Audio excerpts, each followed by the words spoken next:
그래도 교회를 왜 옮기냐? 그래도 교회에 왜 나와야 되냐? 왜 기도를 해야 되냐? 내 인생은 또 왜 이 모양이냐? 이렇게 질문하는 사람들이 여전히 있을 거예요. 그래서 오늘 제목은 인생에 대해 질문을 가지는 사람들에게, 앞으로 제가 12번의 주제를 가지고 그러면서 질문과 대답, 요한복음 강해인데 요한복음을 통해서 이런 하나님께서 보여주신 일들을 하나하나 짚어 가보려고 합니다. 오늘 인생에 대해 질문을 가지는 여러분들에게 하나님께서 주시는 마음은 다 가질 수 있기를 바랍니다. 요한복음 1장 1절부터 3절까지입니다. 같은 목소리로 성경 펴신 분들은 성경 펴신 채로 읽어도 좋고요, 화면을 보신 분들은 화면을 보셔서 같이 읽어가십니다. 시작. 태초에 말씀이 계시니라. 이 말씀이 하나님과 함께 계셨으니 이 말씀은 곧 하나님이시라. 그가 태초에 하나님과 함께 계셨고 만물이 그로 말미암아 지은 바 되었으니 지은 것이 하나도 그가 없이는 된 것이 없느니라. 14절 말씀을 또 한 구절 읽을 거예요. 같이 읽어가시죠. 시작. 말씀이 육신이 되어 우리 가운데 거하심에 우리가 그 영광을 보니 아버지의 독생자의 영광이요 은혜와 진리가 충만하더라. 아멘. 이 말씀이 로고스라고 하는 말을 이 당시에도 많이 사용했었습니다. 이 로고스가, 진리가 육신이 되어 이 땅에 오셨다고 그렇게 사도 요한은 사람들에게 얘기를 하는데, 이것이 어느 정도 위력인지 여러분 한번 저와 함께 이 말씀을 따라 한번 같이 가시기를 바랍니다. 자, 지금부터 할 얘기는 엄청 웃긴 얘기니까 웃을 준비하고 배꼽 간수하시고 그렇게 얘기를 들어보시면 됩니다. 사오정이 등장할 때는 항상 귀가 잘 안 들리든지 눈이 잘 안 보이든지 뭐 둘 중에 하나가 있습니다. 그래서 사오정이 명령을 받습니다. 가서 대마성에 가서 대마왕을 잡아와라. 대마왕을 처치하고서 다 무찌르든지 잡아오든지 해라. 그래서 몸이 근질근질 하던 차에 그 명령을 받고서 막 갑니다. 따가닥 대마성에 도착합니다. 대마성에 도착해 보니까 쫙까지 이런 절벽 가운데 계단이 그냥 쫙 놓여져 있는데 딱 세보니까 286개 계단이에요. 근데 여기서 나와서 이제 딱 도착하는 순간 지켜보고 있던 대마왕이 나와 대적하러 왔느냐 하면서 딱 문을 열고 딱 나오면서 소리를 지릅니다. 내가 대마왕이다. 아무 소리 안 납니다. 그래서 더 계단을 내려갑니다. 계단을 내려가서 내가 대마왕이다. 그래서 어쩌라고, 아무 소리 안 납니다. 그래서 마지막 계단까지 다 내려가서 사오정 코앞에다 서 내가 대마왕이다. 사오정이 한마디 딱 질문합니다. 그때 대마왕은 바로 기절. 뭐라고 질문했게요? 너 누구냐? 너 누구냐? 여러분, 사람들은 나이가 많거나 적거나 질문이 있어요. 아이들 질문 얼마나 많이 해요? 아니, 이것이 무엇냐, 또 어디로 가느냐, 또 이것은 어떻게 생긴 거냐, 어디에서 사왔냐에서부터 시작해서 질문 무지하게 많습니다. 근데 차원이 좀 달라질 뿐이지 나이가 들어가도 또 질문이 계속 나옵니다. 오늘 여기 오면서도 질문을 가지면서 왔을 거예요. 내가 이 길을 꼭 와야 되나? 내가 예배에 꼭 참석해야 되나? 아니면 내가 진짜 하나님을 믿어야 되나? 이런 질문에서부터 저런 질문까지 죽을 때까지 질문에 붙잡혀서 사는 것이 인생이라는 거죠. 그런데요, 동서고금을 막론하고 이 인생의 질문에 대해서 답을 찾으려고 얼마나 노력했겠어요. 그렇게 수없이 많이 태어나면서부터 질문하는 판인데, 근데 동양에서는, 우리나라를 비롯해서 동양에서는요, 그 질문의 답을 한 가지로 모아요. 순리. 하늘의 뜻에 따라야 된다. 순리에 따라야 된다. 그럼 서양은 다른 줄 알아요? 아니에요. 서양에서도 이 우주를 다스리고 그리고 이성의 모든 집합체가 로고스라고 하는 건데, 이 로고스, 우주를 움직이는 진리 로고스, 여기에 맞춰 사는 것이 진짜 좋은 인생이라고 그렇게 알려주는 거예요. 아니, 순리나 로고스나.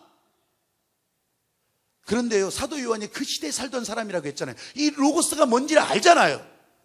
근데 이런 세계 가운데 사도 요한이 벼락처럼 선언하는 것이 있다면 로고스가 육신이 돼서 이 땅에 오신 분, 예수 그리스도, 바로 그분이 이 땅에 오신 분인데 그분이 진리고 그분이 로고스라고 선언하는데요, 그때 당시 사람들에게서는 이게 벼락 같은 소리로 들렸던 거예요. 벼락같이.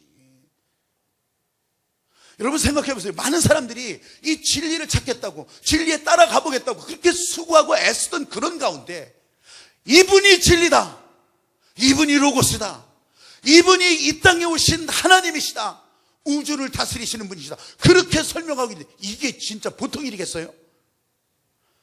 여러분, 우주도 목적이 있고 우리 보여지는 모든 것들이 다 목적 있게 만들어진 것들인데, 사람도 목적 있게 만들어진 건데, 여러분 그 목적이 있다면 그 목적에 뭔가 따라가야 될 거 아니겠어요? 복음은 이렇게 시작된 거예요. 말씀으로 세상이 지으시고, 또 말씀 가운데 우리를 이 땅에서 살게 하시고, 그리고 이 땅에 목적 있게 살게 하시고, 여러분 이거를 무지하게 며칠 동안, 몇 년 동안 고민하면서 철학을 하면서 사색을 하면서 이걸 얻었겠어요? 아니면 열심히 훈련해가지고서, 열심히 뛰어가지고서 엄청난 모험을 통해가지고 북극을 가고 남극을 가고, 아니면 아마존 모든 탐사를 통해서 그래서 이 답을 얻었겠어요? 복음이 이렇게 시작된 거예요? 아니에요. 지금 여러분이 교회의 발걸음을 딛는 순간부터 복음의 역사는 시작되었다고 하는 것을 믿으시기 바랍니다.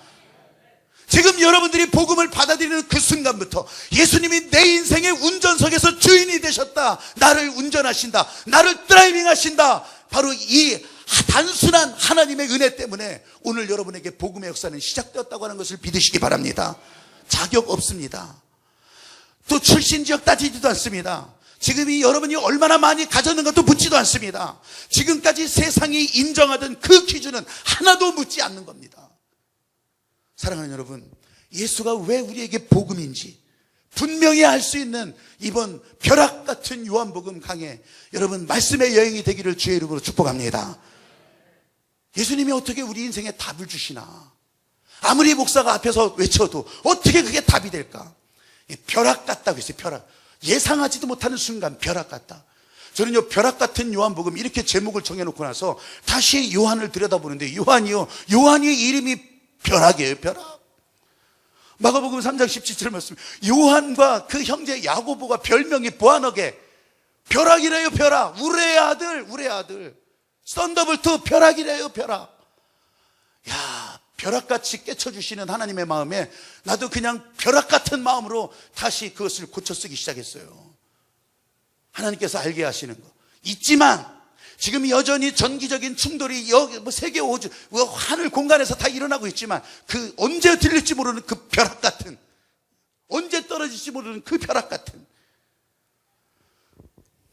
그래서 앞으로 12주 동안 이 벼락 같은 요한복음 강해, 이걸 놓고서 많이 말씀도 연구하고 또 기도하면서 준비할 텐데, 여기 계신 여러분들은 그냥 올 때마다 아주 벼락 맞은다면 안 되지, 올 때마다 진짜 썬더볼트 번개 같은 그런 깨달음과 여러분 안에 확신이 분명해지기를 주의 이름으로 축복합니다. 우리가 가진 모든 고정관념 다 뛰어넘어서 이 세상에 오신 예수 그리스도 만나는 뜨거운 현장이 되기를 간절히 원합니다. 여러분도 그렇게 원하시면 아멘. 아멘. 두 손 들고 아멘. 그러면 어떻게 기독교가 진리가 될 수 있단 말인가? 가장 원초적인 질문부터 여러분 한번 따라가 봅시다. 나다네일이라고 하는 사람이 우리가 읽은 성경 구절 바로 뒷부분에 나와요. 이제 빌립이 전도하려고 하는 나다네일인데, 이 나다네일이라고 하는 사람이 참, 이 사람에 대해서 연구를 하는 것이 아니라 이 사람이 보여준 행동과 말에 대해서 우리는 우리와 같은 마음이 되는 거예요. 아니 어떻게 기독교가 진리가 될 수 있냐? 나다나엘이 그랬어요. 빌립이 와서 인생의 문제에 대한 해답을 예수라고 하는 분이 주는데, 이 사람은 나사렛 출신이더라. 아니 인생의 문제에 대해 해답을 주는 사람이 있어. 그 사람이 누구냐? 거기까지는 갔어요. 근데 나사렛 출신이래요. 뭐? 나사렛 출신? 아니 세상에 무슨 나사렛에서 그런 사람이 나와? 아, 이거 말도 안 되는 소리 하지 마. 나다나엘은요 갈릴리 출신이거든요. 예루살렘 출신도 아니에요. 갈릴리 출신이에요. 예루살렘 사람들은요 갈릴리 출신 사람들을 개떡으로 알고 있었어요. 그러니까 지역차별, 출신차별 다 그러고 있었어요. 근데 이상하게 이렇게 차별당하고 무시당하는 사람들이 안 그럴 것 같지만 또 엄청나게 차별하고 무시하고 이러더란 말이에요. 아니 왜 그런 얘기 있잖아요. 저하고는 아무 상관없는 일이고 여러분하고 아무 상관없는 일이지만 시집살이 되게 고되게 한 사람이 또 아주 엄청나게 훌륭한 시어머니 된다면서요. 제가 우리 교회에서 강조하는 게 뭐예요? 연휴 들었다 그러면 우리 시어머니들이 그냥 내가 애기 봐줄게 놀러 갔다 와 그렇게 하라는 거 아니에요. 참 며느리들 만세, 며느리 만세. 진짜 그러라는 거 아니에요. 며느리 만세. 이상하게요, 차별당한 사람이, 무시당한 사람이 더 무시하고 더 차별하고. 나다나엘이 그랬다고 하는 거예요. 나다나엘이 자기도 갈릴리 출신이면서 늘 차별당하면서. 근데요, 솔직히 말해서 지금 사람들의 모습, 여기 있는 저와 여러분에게도 우리는 나다나엘이 아니니까 상관없다 이런 게 아니에요. 우리도 그러더라니까요. 우리도. 저도 그럴 때가 있고요. 사람들은 그래요. 자기가 들어가고 싶은 그룹 있잖아요. 이런 그룹에 들어가고 싶으면 거기 그룹 사람들이 하는 일들을 막 따라하면 거기 들어간 줄 알아요. 그래가지고서 막 대단 명품백 메고 다닌다더라. 그러면 저 국민은행 앞에 가가지고서 그냥 아무거나 하나 사가지고 명품 비슷하니까 그거 끼고서 그냥 나도 맸다 이거예요. 나도 하여튼 이브 쌍로랑인지 뭐 하여튼 루이 바똥인지 뭐 그냥 하여튼 갔어요. 그렇게 그게 매더라 이거예요. 명품차 타고서 그냥 타면 그냥 다 그런 줄 알아요. 그런 줄. 근데 이것까지만 해도 다행이게요, 이상하게 그런 그룹에 들어갔다고 하는 정체감이 없으니까, 나는 아무래도 아닌 것 같다고 하니까 자꾸 그런 감정을 가지려고 자기보다 못한 사람, 그 그룹에 들어가지 못한 그런 사람들을 보면은 막 그냥 아주 대놓고 멸시하고 대놓고 조롱하고 대놓고 비판하고. 그래서 상대적인 우월감이 나한테 이렇게 있다 이렇게 생각하면서요, 나도 그 그룹의 사람이라고 막 자꾸 신호를 보내는 거예요. 신호를 보내는 거예요. 근데 그걸 누가 알아주겠냐? 지금 세상에 많은 사람들이 기독교를 그런 식으로 생각해요. 그래서 이 세상의 지적인 그룹, 좀 난다 뛴다 하는 이런 그룹에 들어가 보려고, 그러면서 뭔가 좀 깬 사람이라고 기독교를 욕해야, 기독교를 까부셔야 뭔가 좀 이렇게 뛰어난 사람인 것처럼 보이려고 앉은 자리에서 기독교를 욕하기 시작하고 교회를 욕하기 시작하고 교인들을 욕하기 시작하고 막 까대기 시작하고, 그러면 거기 들어가는 줄 알고. 제가 묻는 것은, 이 자리에 같이 예배를 드린다고 앉아있으면서도 내가 교회에 대해서, 예수 그리스도에 대해서, 한국교회에 대해서, 세계교회에 대해서 막 까대고 부정하고 이러면서 내가 좀 더 높아지는 상대적인 우월감을 가지고 있다고 착각하고 있지는 않는지. 여러분, 사실 그렇게 놀랄 일은 아니에요. 예수님 때부터 나사렛 예수, 기독교 계속 멸시당했으니까 지금 이 세상에는 더하죠. 아니 그 이스라엘 시골 그 나사렛에서 시작된 기독교가, 예수가 지금 우리한테 도대체 뭘 해줄 수 있단 말이냐? 지금 내게 무엇을 줄 수 있단 말이냐? 줄 거 없어요. 그러니까 이게 전부 다 기독교를 까대는 일로 바뀌어지기 시작하는 거예요. 무시하는 거예요. 기독교, 교회 다 해봤지? 다 해봤어. 나는 교회 다니면서 성장했어요. 내가 아버지가 목사예요. 우리 아버지가 장로예요. 나 교회에서 다 해볼 거 해봤어요. 근데 교회 내 체질 아니야. 나는 교회 적응을 못하겠어. 난 교회 다니는 사람들이 이상해. 이렇게 말하는 사람들이 없을까요? 여러분, 그게 우리들의 자녀일 수가 있고, 그게 여러분들의 다음 세대가 될 수 있는데, 여러분 진짜 이런 식으로 생각하지는 않으셨는지 한번 돌이켜보세요. 근데 이게 엄청난 비극으로 진행되고 있다고 하는 것을 아십니까? 막 눈물 지금 쏙 빠지고 지금 막 팔다리가 잘려나가고 이런 비극이 아닐지 모르지만 지금 우리들에게 가장 끔찍한 비극이 진행되고 있다는 것이에요. 그거 하나가 예수님을 무시할 때마다 자기 스스로를 파괴해가는 거예요. 자기 스스로를. 에이 설마 그럴 리가 있나요? 아니에요. 진짜 진리를 그렇게 무시하다 보면은 당연히 아픔이 일어나는데, 그 아픔이 나는 잘 모르지만 내 안에서부터는 부서지고 내 안에서부터는 다 찢겨지고 깨지고 망가지는 그런 아픔이 일어나고 있더라는 거예요. 하나님께서 내게 주신 가치를 무시하니까 내게 주신 능력, 내게 주신 소중한 가치, 나에게 있는 잠재력, 또 나를 통해서 하나님께서 목적 주신 소중한 가치들 다 망가뜨리고 있는 거예요. 나는 모르는데 내 안에서부터 다 부서져 가고 있는 거예요. 근데 그거면 다행이게요, 나 혼자면 다행이게, 나와 연결된 다른 사람들에게도 이 나쁜 영향이 흘러가니까 다른 사람들 또한 이런 소중한 가치들이 다 망가지고 내팽개치고 무시당하고 먼지 쌓이고 하나님이 목적 주신 일들이 그 안에서 다 파괴되어 가고 있더라는 것이에요. 예수를 무시하면서 이런 끔찍한 일들이 진행되고 있는 거예요. 그러니까 많은 재능을 갖고 있으면서도 어느 날 인생이 험해서 목숨 끝, 많은 일을 할 수 있음에도 불구하고 자기 인생 내팽개치고 그냥 마약에 취해서 그냥 세상에 취해서 인생 망가진 사람 되어가는 거예요. 비극. 이런 비극이 어디 있어요?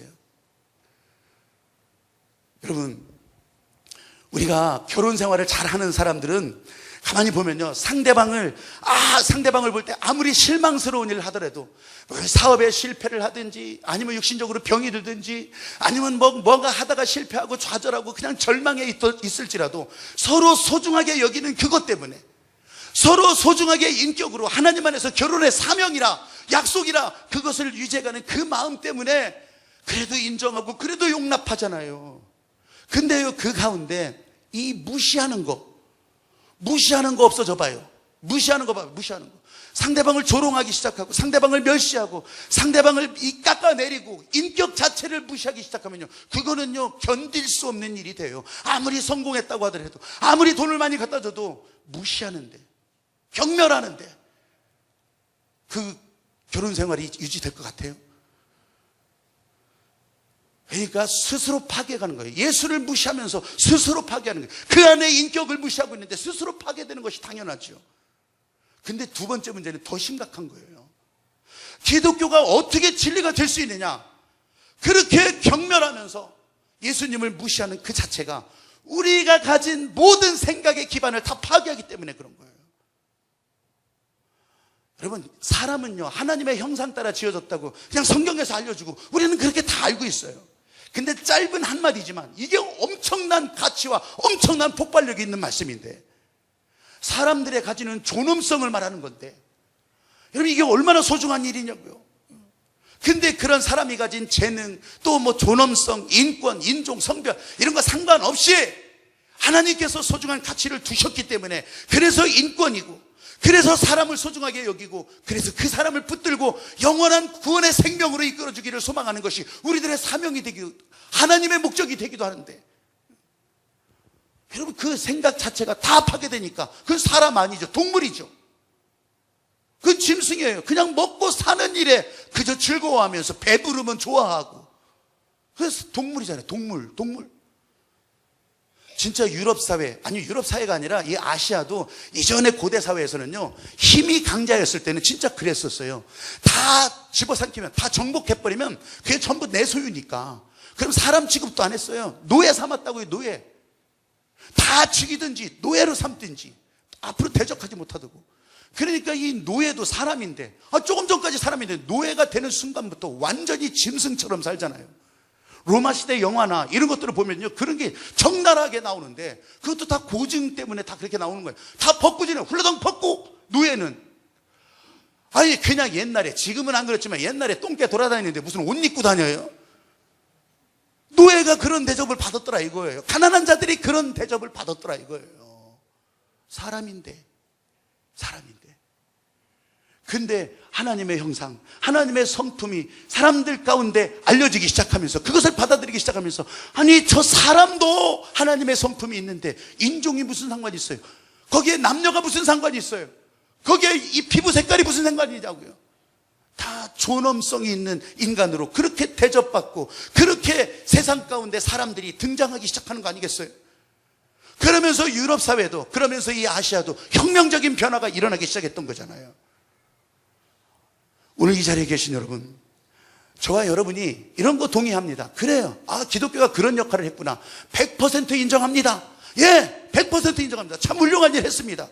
그런데 꼭 교회를 나가야 되는 건 아니잖아요. 그렇다고 해서 꼭 예수를 믿어야 되는 건 아니잖아요. 여러분, 이런 식으로 말하는 분들이 있다면, 이런 식으로 생각을 품었더라면 그거 오늘 다 뒤집으셔야 돼요. 완전히 깨버려야 돼요. 우리에게 존엄한 인격을 주시고 우리로 이 땅에 인간처럼 살게 하시는 하나님이 계시다면, 그 하나님이 변하지 않는 진리라면, 그 하나님께서 말씀하신 마지막 심판도, 천국도, 영원한 생명도, 지옥도 그 앞에 섰을 때 다 헤아린다는 것도 진리인 줄로 믿으셔야 돼요. 하나님께서 진짜 이 세상 가운데 그렇게 귀한 일로 우리의 삶을 풍성하게 하셨다면, 그 풍성한 삶을 빼앗기지 않도록 알려주시고 경계하시는 사단에 대한 경고도 여러분들이 진리로 받아들이시면서, 그러면서 예배 가운데 서고, 그러면서 예배 가운데 새 생명의 주인이 되고, 예배 가운데 하늘이 열리는 믿음의 사람이 되기를 소망하셔야 된다는 거예요. 아멘. 아니, 진리라면 변하지 않는 게 진리인데 경우에 따라서는 믿고 경우에 따라서는 안 믿고, 말이 안 되잖아요.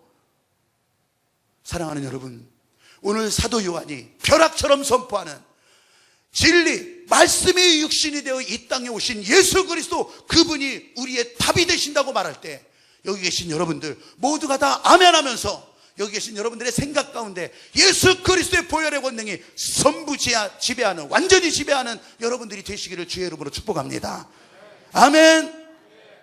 그런데 그 예수가 왜 예루살렘에서 나냐고요. 그런 인생의 해답을 주시는 분이 왜 예루살렘 바깥에서 나냐고요. 아니, 우리가 생각할 때는 그런 것쯤이면 하늘빛 교회에서는 나야지, 아니 그런 분이시라면 대전에서는 나야지, 아니 어떻게 저 구중 넘어가 달전 어디 이런 데서 나냐고요. 아니, 달전 분들 죄송합니다. 아니 진짜 그럴 수 있잖아요. 나다나엘이 가졌던 의문이 그거였어요. 근데 여러분, 창세기를 쭉 보면 하나님이 이제 세상을 열어가신 그 일들에 대해서 쭉 보면 딱 두 가지 질서가 나와요. 하늘의 질서와 이 땅의 질서가 나와요. 근데 먼저 땅의 질서를 보면, 땅의 질서는 전부 장자권이에요. 장자권. 힘 있는 자, 힘 있는 자. 장자가, 첫째가 그 장자권이, 장자가 그냥 모든 것을 다 차지하는 거예요. 실제로 그렇잖아요. 우리도 하나님 몰랐었을 때 다 장자가, 장손이 다 차지했잖아요. 아니었어요? 여기는 딴 나라는 진짜 그랬단 말이죠. 근데 이 창세기에서 보여주는, 그때도 다 그랬어요. 근데 하나님의 일을 하실 때는 다르더라고요. 이 하늘의 질서는 달라요. 가인과 아벨이 있었는데 장자를 택하지 않고 아벨을 택하셔요. 아니, 아브라함의 아들 가운데 하여튼 아브라함을 통해서 아들이 이스마엘이 먼저 나오고 나중에 이삭이 나왔는데, 이스마엘을 택하는 것이 아니라 이삭을 택하는 거예요. 야곱과 에서가 있는데, 에서가 형이거든요, 쌍둥이라도. 근데 이 형을 택하지 않고 이 삐리삐리한 야곱을 택하는 거예요. 야곱은 12아들이 있었는데 위로부터 쫙 패스하고, 그러면서 11번째 요셉을 택해서 하나님의 일을 만들어 가시는 거예요. 아니, 이상하잖아요. 가나안 땅에 들어와서도 마찬가지예요. 이제 사울 왕이 뒤를 이어서 왕을 세우는데 7병들 다 지나가게 하고 다윗을 택해서 너 앞으로 왕이 될 거다, 기름 부어주는 거예요. 아니, 왜 이러는 거예요? 왜? 다른 모든 것에서는 장자권의 행사가, 그게 진짜 하나님께서 보여주신 축복처럼 흘러가는데, 아니 하나님이 직접 일하시고자 할 때는 왜 이러는 거예요? 왜 이러는 거예요? 약해 보이지만, 별로 자격 없어 보이지만, 그리고 아무것도 가진 거 없어 보이지만, 하나님께서 붙드시는 거에 따라 달라진다고 하는 것을 여기에서 분명히 보여주면서, 하늘의 일, 그걸 우리가 어떻게 다 따지겠어요? 하나님이 행하시면 그렇게 행하시는 거예요. 아멘. 하늘의 일은 세상의 질서에 따르지 않는다는 거예요. 그래서 여기 계신 여러분들이 소망이 되는 거고 희망이 되는 거예요. 세상의 법칙으로는 우리는 더 올라갈 수가 없어요. 여러분들이 원하는 삶의 조건을 더 낫게 할 수가 없어요. 세상의 원리는 그래요. 근데 하나님께서는 약해 빠져 보이는 여러분들을 붙드시고, 여러분들을 더 귀하게, 더 강하게 하나님의 목적에 따라 쓰실 수 있다고 하는 것을 진짜로 경험되는 증인들이 되시기를 주의 이름으로 축복합니다. 아멘. 그리고 또 하나, 여자들도 보세요. 여자들도. 아니, 아브라함의 아내 사라가 그렇게 잘난 여자였어요? 아예도 못 낳았단 말이죠. 근데 그 여자 얼마나 눈물을 흘렸겠어요. 본인이 먼저 난 저 하갈, 아유 진짜 얼마나 발세했겠어요. 근데 그 눈물을 하나님께서 보고 계셨다는 얘기죠. 여러분, 리브가는 어땠겠어요? 리브가는 쌍둥이 놓고서 야곱을 택했는데, 리브가 어머니의 마음, 나는 여자가 아니라 모르겠는데 그 마음을 조금은 알겠어요. 에서는요, 사냥도 잘해요. 바깥일에. 그러니까 세상의 기준으로 놓고 볼 때는 정말 강자였어요. 야곱은 비리비리해요. 그죠? 그냥 침 아픈 아마 뭔가 빠졌겠죠. 그러니까 더 불쌍해. 아이고 이놈의 새끼, 아이고 들판에 좀 나가 이놈의 새끼야. 그래도 엄마의 마음은 더 불쌍히 여기는 거예요. 이 자녀 놓고 눈물 안 흘렸을까요? 애서 놓고는 눈물 안 흘렸을 거예요. 근데 이 야곱을 보면서 눈물이 흘러가는 거예요. 사무엘을 낳았던 한나는 어떻겠어요? 한나도 자녀가 없어서 늘 멸시당하다가 조롱당하다가 그러면서 그 눈물을 하나님께서 보신 거 아니에요? 여러분, 복음은요, 이런 세상의 질서 따라 움직여지는 것이 복음이라면 복음 아니에요. 하나님께서 움직이시는 것이, 하나님께서 붙들고 움직이시는 것이 복음의 능력이라고 하는 것을 믿으시기 바랍니다. 그리고 복음은요, 눈물이 흘러갈 때 진짜 예수 그리스도의 말씀의 능력 따라 그 배에서 생수의 강이 흘러나는 것처럼 눈물이 흘러갈 때 이 하나님의 능력도, 하나님께서 축복하시는 일도 흘러간다고 하는 것을 믿으시기 바랍니다. 근데 이때가 중요해요. 이때가 진짜 중요해요. 야, 복음이 진짜 좋구나. 복음이 진짜 희망이구나. 이제 내 인생의 복음이다. 예수 그리스도다. 그렇게 하고 나가는데 그 다음에 뒤통수로 들리는 것은 희생해야 되고 헌금해야 된다고 하고 기도할 때 부르짖어야 된다고 하고 그리고 마지막 심판날을 대비해야 된다고. 아니, 그거는 내 체질이 아닌데요. 앞에 축복이고 앞에 붙드는 것은 좋겠는데 뒤에 있는 것은 나는 몰라요. 여러분, 진리가 이것도 진리라면 그것도 진리야죠. 앞에도 진리라면 뒤에도 진리해야죠. 앞에만 진리고 뒤에는 나 몰라요. 이런 게 어디 있어요? 여러분들이 엄청난 부자가 아니어도, 여러분들이 엄청난 강자가 아니어도, 여러분이 유명한 인사가 아니어도 하나님께서 지금 하나님의 자녀로 여기 부르셔서 손을 들고 주를 향해서 찬양하게 하시고 예배드리게 하신다면 그게 바로 복음의 사람, 오늘 여기 계신 여러분들이 하나님께서 부르신 한 사람이라고 하는 것을 믿으시기 바랍니다. 아멘. 이럴 때 진짜 예수가 해답이 되기 시작하는 거예요. 한번 따라해 보십시오. 예수님이 나의 해답이다.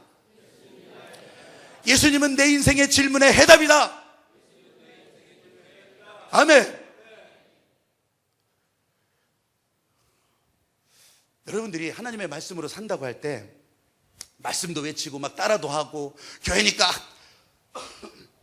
교회니까 기도한다 막 부딪혀도 보고, 근데 그렇게 살면서 보이는 것을 우리는 기독교 윤리라고 그래요. 예, 기독교에는 이렇게 살아야 된다는 거죠.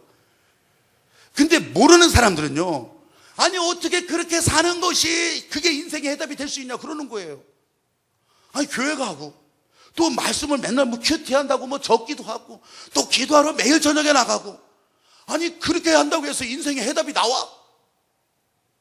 여러분, 세상의 방식에 익숙한, 저도 그렇고 여러분들도 대부분 그래요. 그런 사람들은요, 이게 이해가 안 되는 거예요.